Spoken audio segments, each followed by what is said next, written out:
Well, he was a regular on The Late Show with David Letterman. Other credits include The Daily Show, Last Comic Standing, Bob's Burgers, and Everybody Loves Raymond. But if you don't know stand-up comic and actor Andy Kindler from that list, maybe you've seen him more recently in Showtime's comedy series I'm Dying Up Here.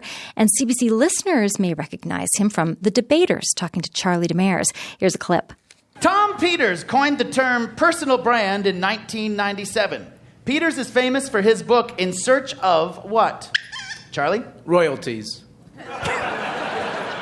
Good point. I will give a point. Andy? First of all, I challenge the question. I've never heard of him, so he's not famous for anything, all right? Question rejected. Minus one for rejecting our question. Go on. I didn't have anything else. Minus 2 for flagrant use of the bell without a release. A taste of Andy Kindler from CBC's The Debaters. He's in town this weekend to perform at Sled Island, and here's here in studio right now. Hello there. I got very excited from my own credits there. I got to see that guy live, whoever that might be. Well, you are special because you mentioned during the news you were white-hatted last time you were in Calgary. Yes, it was quite an event. I was giddy with anticipation.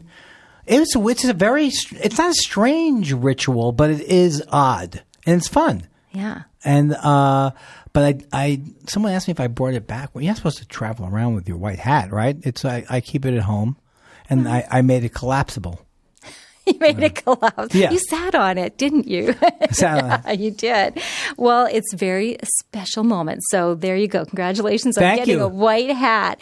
And we are delighted to have you back here today. So what can you tell us about your show that's coming up this weekend? Well, I'm hosting a show, and actually, I don't even really. I'm not suffering from memory loss, but my mind goes blank a lot.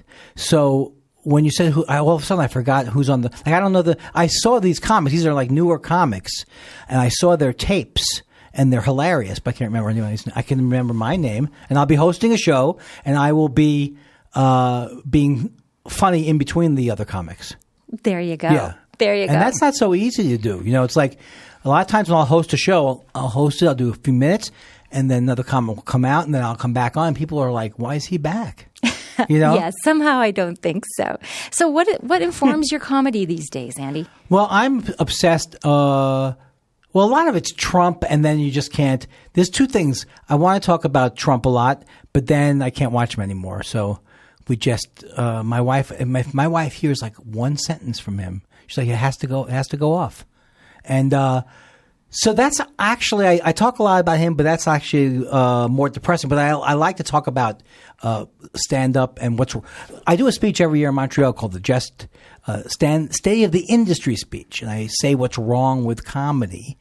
And supposedly it's funny. And then I get back to town and everyone's angry at me. But so I do a lot of stuff about what's wrong with show business. But it's a weird thing now because for stand-up, I think it's actually one of the best time periods ever right now. And I hate to say that because I usually benefit from bad comedy because I can make fun of it. But there's so many great comics. Like when I started comedy, you couldn't like if you were gay, like Ellen DeGeneres was gay, she couldn't say that. I mean, she didn't feel she could say she was gay. And so when you fast forward to now, there are so many different people from different backgrounds, and it's very exciting, I think. You haven't been afraid over the years to call out comics yes. that you didn't think were doing a good job. Right. Like for example, I said about my wife and my people, if I have people, they said, I have to cut back on the Jay Leno material. But I was doing jokes like, Jay Leno has a car that runs on the energy of all the people's dreams he's crushed. Now, see, you even got sad about that. It did seem sad. Yeah, it did seem sad. But kind of funny. Okay, yeah. Fine. Well, they're not all depressing like that. Sometimes it's more like roast. Like I used to have a joke. They say Tim Allen's laughing all the way to the bank. I would find it more entertaining if on the way to the bank, he made people laugh. Ah. See? Mm-hmm. There's a little edge. There you go. Well, I have to ask you, how did you even get into stand-up in the first place? I was a musician.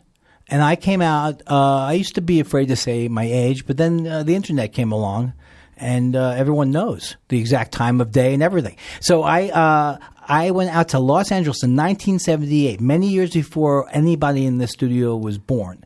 And I went out, and I was a musician, and I wanted to be like I wanted to be the Beatles. I saw the Beatles when I was 9 years old, and that was it. So I really wanted to be a musician, but I came out to L.A., and I was a singer, songwriter, guitarist, and there were only about 20 to 30 million other singer, songwriter, guitarist. Yeah. And I got burnt out after a few years, and I kind of took stand-up comedy, not stand-up comedy, but comedy for granted, because everybody in my family was funny. My father he's passed away, but he was hilarious all day long. So and that's like, if anybody asks me for advice, I think a lot of people don't know their strengths if something comes easier to you. So my family always joked, and we were, and so then I felt more natural getting into comedy.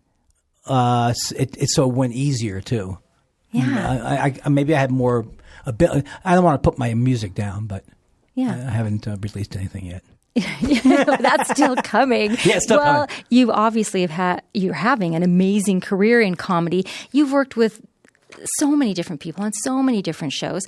Is there a favorite? Is there something that you really it has enjoyed? to be. It has to be the dream. My dream come true was working for David Letterman. Yeah, because he was my hero. Well, in the 80s, that show was the greatest show. It was so he was truly like a radical. What's the word? Subversive, without trying to be subversive.